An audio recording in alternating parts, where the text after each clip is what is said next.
Imagine you are standing in a wide open meadow deep within the heart of the Rocky Mountains. It is a perfect bluebird day with not a single cloud in the sky to worry about. Your best friend is standing just 10 feet in front of you, simply taking a picture of the distant peak. You look down at your map for 5 seconds. Just 5 seconds. And when you look back up, the meadow is deathly silent. Your friend is gone, vanished into thin air without a single scream or even the sound of a breaking branch. There is just an empty space where a living human being stood only moments ago. Weeks later, a search team finds their camera sitting perfectly dry on a granite slab 3 miles away. The terrain between here and there is completely impassable for any hiker. Yet there it sits, but it is the very last photo on that roll of film that stops the breath in your lungs. It is a picture of the forest. But the trees look like they are literally melting into the ground. In the center of the frame, there is a shimmering distortion, a ripple in the air that simply should not exist. I am David Paulides, and today we are talking about the phenomenon of the final photo. For those of you new to this channel, I have spent over a decade investigating what I call missing 411. These are not your typical stories about a hiker getting lost or taking a wrong turn. Not at all. I am talking about a very specific set of profile points that defy all conventional logic. We are looking at people who vanish in the presence of others, often within seconds. We see the complete failure of professional K9 units to track a scent, which is statistically impossible in normal cases. There is almost always a strange, localized weather event like heavy rain or snow that moves in immediately after. This weather acts like a giant eraser, scrubbing the scene of any physical evidence that might have been left behind by the victim. Lately, I have been looking much deeper into the visual evidence left behind on cameras and phones. Specifically, I am looking at the visual anomalies captured on film moments before a person vanishes. The National Park Service will not talk about this, and they certainly do not want you to know a pattern exists, but I am here to state the facts. And the facts are disturbing. Let us go to the small town of Silver Plume, Colorado. Back in the year 1988, Keith Reinhard was an investigative journalist. He was a man who spent his whole life asking the tough questions. He moved to this small mountain town specifically to find himself and enjoy the quiet life. One evening, he told his friends he was going to hike to the summit.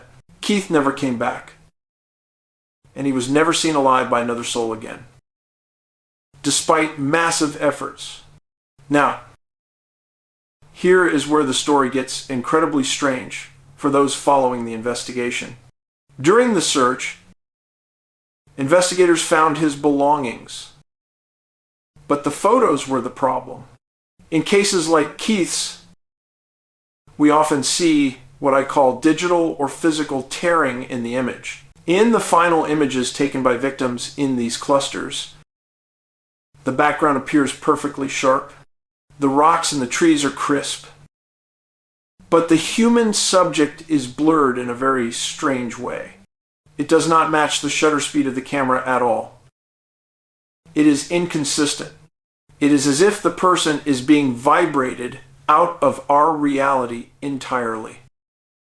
Right as the shutter closed, the search for Keith was massive, but the K9 dog simply would not track his scent at all. They got to a certain point on the mountain, and they simply sat down and stayed there. They would not move an inch further, which is a classic missing 411 profile point. When the most highly trained bloodhounds in the country refuse to work, you have to ask yourself, why? What do they smell?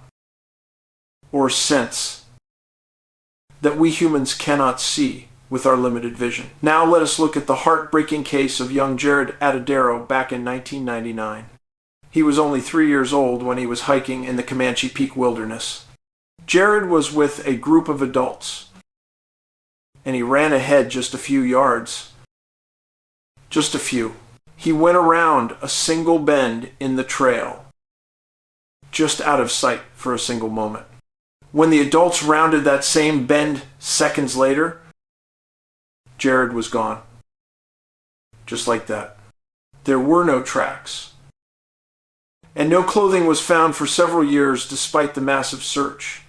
When his remains were eventually found, they were over 500 to 100 feet higher than where he vanished. That is a climb a 3-year-old child could not possibly make on his own.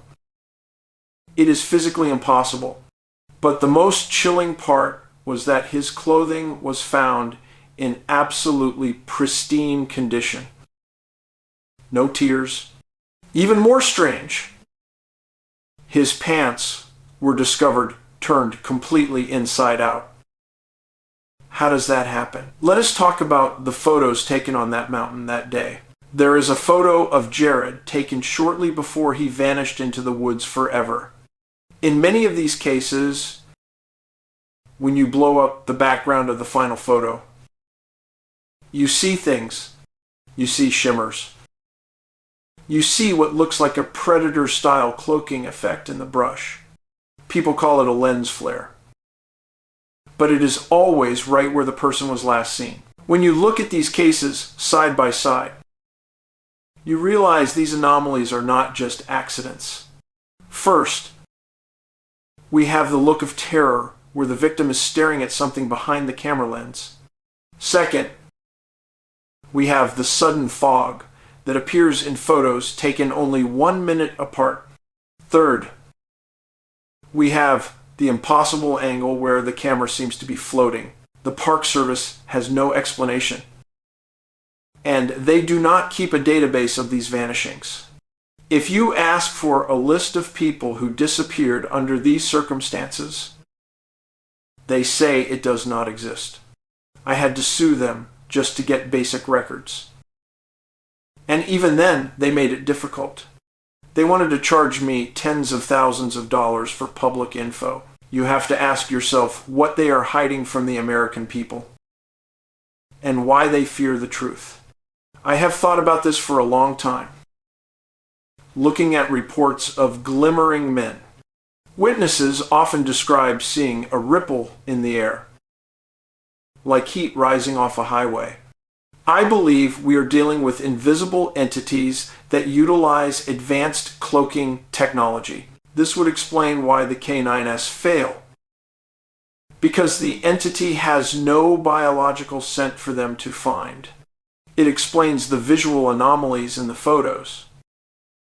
As the camera catches a glitch in the camouflage, this is not a bear, and it is not a mountain lion.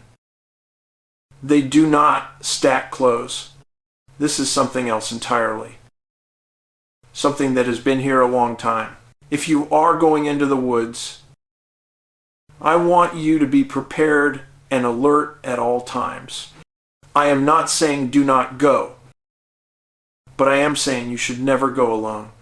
Carry a personal locator beacon, carry a sidearm, and stay away from boulder fields.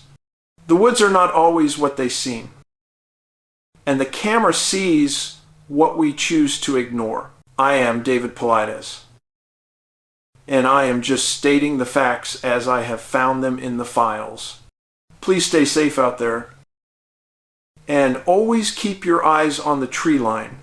These stories are a warning to us all about the mysteries that still remain in the wild. I will continue to search for the truth, no matter where it leads or who it upsets.